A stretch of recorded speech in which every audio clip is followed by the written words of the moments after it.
ল্যাপটপে নতুন ফ্ল্যাট খুঁজতে গিয়ে অনিতা তার বন্ধু অনিলকে ফোন করেন। তিনি অনিলের কাছ থেকে বেশ কিছু বিষয় স্পষ্ট করে জানতে চান, কারণ এই বিষয় নিয়ে তিনি খুব একটা স্বচ্ছ ধারণা করতে পারছেন না। অনিতা অনিলকে জানায় যে সে দুটি ফ্ল্যাট দেখেছে। প্রথমটি একটি হাউজিং সোসাইটিতে অবস্থিত। এতে যেমন রয়েছে প্রশস্ত রাস্তা, তেমনি বাজার, স্কুল, কলেজ থেকেও এটি খুব একটা দূরে নয়। আর অন্য ফ্ল্যাটটি সস্তা, কিন্তু তার আশেপাশে রয়েছে অনেক বস্তি, ফলে জায়গাটি খুবই ঘিঞ্জি। আর এই দুটির মধ্যে কোন ফ্ল্যাটটি বেছে নেবেন তা নিয়ে বিভ্রান্ত রয়েছেন অনিতা। অনিল তাকে সেই ফ্ল্যাটটি পছন্দ করতে বলেন যেটির লোকেশন ভালো, কারণ এতে পরবর্তীকালে দাম বৃদ্ধির সম্ভাবনা থাকে। অনিল তাকে বলেন যে প্রতিটি স্থানের বাড়ির মূল্য ভবিষ্যতে বাড়তেই হবে এমনটা নয়, দাম বাড়ার জন্য বাড়ির আশপাশের কিছু সুবিধা থাকা অপরিহার্য, আর এই কারণেই বাড়ির দাম বেড়ে যায়। অনিতা তখন অনিলকে জিজ্ঞাসা করেন যে কি কি জিনিস বাড়ির দাম বাড়াতে পারে। বিনিয়োগের উদ্দেশ্যে সম্পত্তি কিনবেন নাকি এতে বসবাস করবেন, সেটা আগে স্পষ্ট হওয়া জরুরি। বেশিরভাগ মানুষই ফ্ল্যাট, জমি বা বাড়ি কেনার জন্য একটা বাজেট স্থির করে থাকেন। আপনার কত বাজেট হবে তা আপনার ব্যক্তিগত বিষয়, তবে বাজেটের জন্য ভবিষ্যতে এর সুবিধা উপেক্ষা করবেন না। আপনি যেখানেই একটি বাড়ি কিনুন না কেন, এর আশেপাশের কিছু গুরুত্বপূর্ণ বিষয় অবশ্যই খুঁটিয়ে দেখুন। এটি শুধুমাত্র আপনার বসবাসকেই সহজ করে তুলবে না, ভবিষ্যতে আপনি এটি বিক্রি করতে ভালো দামও পাবেন। এখন আসুন এক এক করে সেই বিষয়গুলি সম্পর্কে জেনে নেওয়া যাক, যেগুলি সম্পত্তি কেনার আগে অবশ্যই দেখা উচিত। বেশিরভাগ লোকেরা এমন সময় একটি বাড়ি কেনার সিদ্ধান্ত নেয় যখন তারা বিয়ে করার বা সন্তানের জন্ম দেওয়ার পরিকল্পনা করেন। এই ধরনের লোকেদের জন্য বাড়ির কাছে একটি ভালো শিক্ষা প্রতিষ্ঠান অর্থাৎ স্কুল বা কলেজ থাকা খুবই গুরুত্বপূর্ণ। এমনকি ব্যবহারিক জীবনেও আপনি দেখতে পাবেন যে নামী প্রতিষ্ঠানের আশেপাশের এলাকাগুলি প্রায়শই কিছুটা ব্যয়বহুল হয়।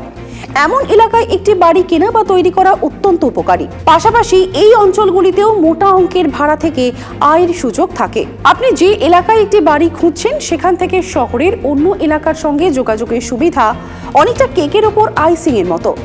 বাস, মেট্রো বা অন্য যে কোনো পাবলিক ট্রান্সপোর্টের মাধ্যমে শহরের বাকি অংশের সঙ্গে সংযুক্ত একটি এলাকায় অবস্থিত কোনো সম্পত্তি একটি প্রিমিয়াম সম্পত্তি হিসেবে বিবেচিত হয়। সর্বদা এমন একটি এলাকায় একটি বাড়ি কিনুন যেখানে পাবলিক ট্রান্সপোর্ট সহজেই পাওয়া যায় বা শীঘ্রই শহরের মূল কেন্দ্রে পৌঁছে যাওয়া যায়। গণপরিবহন ব্যবস্থা ভালো না হলে আপনার সময় এবং অর্থ দুটিই নষ্ট হবে। लोकेशन ऐसी चीज़ है जो आप कभी भी बदल नहीं सकते। आप अगर लोकेशन की इम्पोर्टेंस को इग्नोर करते हुए कोई व्यक्ति एक घर खरीदता है, खासकर रहने के लिए, अपना जीवन बिताने के लिए, लॉन्गर रन में जो उसको नुकसान आ सकते हैं वो सबसे पहला तो अप्रिसिएशन वैल्यू। अगर अप्रिसिएशन वैल्यू कम है तो रेंटल वैल्यूज़, क्योंकि जहाँ पे प्रॉपर्टी के प्राइसेस कम हैं तो वहाँ ऑब्वियस सी बात है रेंटल्स भी कम होते हैं। पर्सनल एस्पेक्ट्स में देखें तो करियर से रिलेटेड प्रॉब्लम्स, अगर ऐसी लोकेशन है जो कि इंडस्ट्रियल या कॉर्पोरेट हब से या सिटी सेंटर से या सिटी लिमिट से बहुत दूर है तो ऑब्वियसली वहाँ आपको जो जॉब्स हैं वो आपकी घर के लोकेशन से बहुत दूर मिलेंगी।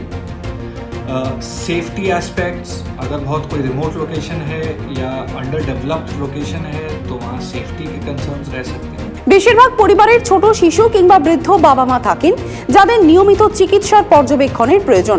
এমন পরিস্থিতিতে হাসপাতালের কাছাকাছি এমন এলাকায় একটি বাড়ি কেনা উচিত যাতে সময় মতো চিকিৎসা পরিষেবা পাওয়া যায়।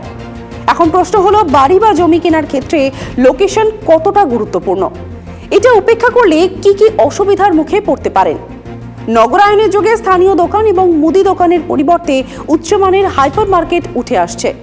আশেপাশের শপিং মল এবং খুচরো দোকান রয়েছে এমন লোকেশন বা সোসাইটিগুলির চাহিদা অনেকটাই বেশি। এই জায়গায় দোকান, ক্লিনিক এবং সমস্ত প্রয়োজনীয় জিনিসপত্র পাওয়া যায়। এমত অবস্থায় চাহিদা বেশি থাকায় সম্পত্তির দামও বেশি হওয়াটাই স্বাভাবিক। বাড়ি কেনার সময় নিরাপত্তার বিষয়টিও খুবই গুরুত্বপূর্ণ। আপনার সব প্রয়োজন মেটাতে পারে এমন একটি এলাকায় বাড়ি কেনার চেষ্টা করা উচিত। আপনার চারপাশে আপনার মতো বেশি সংখ্যক মানুষ থাকলে আপনি নিরাপদ বোধ করবেন। আপনি নিশ্চিত হবেন যে আপনি যে এলাকায় বাড়ি কিনছেন তা বসবাসের জন্য নিরাপদ। দ্বিতীয় প্রশ্ন হলো, কিভাবে একজন বাড়ির ক্রেতা সঠিক লোকেশন শনাক্ত করতে পারেন যাতে ভবিষ্যতে সম্পত্তির মূল্য বৃদ্ধি ভালো হয়? সরকার পরিকাঠামো উন্নয়নের জন্য ক্রমাগত কাজ করে চলেছে। আপনি যদি এমন একটি অঞ্চলে একটি সম্পত্তি পান যেখানে উন্নয়ন এবং পরিকাঠামোগত অত্যাধুনিক প্রকল্প হওয়ার সম্ভাবনা বেশি, তবে তা কিনতে পারেন, কারণ এতে ভবিষ্যতে আপনার সম্পত্তির মূল্য কয়েক গুণ বৃদ্ধি পাবে। বিশেষ করে ভবিষ্যতে যদি এসব এলাকায় অনেক সুযোগ সুবিধা বা কর্মসংস্থানের সুযোগ সৃষ্টি হয়। একটি পুরনো সম্পত্তি যেমন একটি পুরনো ফ্ল্যাট বা বাড়ি কেনার সময় অবশ্যই তার বয়স পরীক্ষা করুন।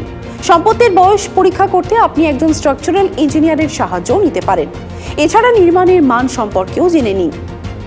একটি বাড়ি এমন কিছু নয় যা আপনি বারবার কিনতে বা বিক্রি করতে বা তৈরি করতে পারেন।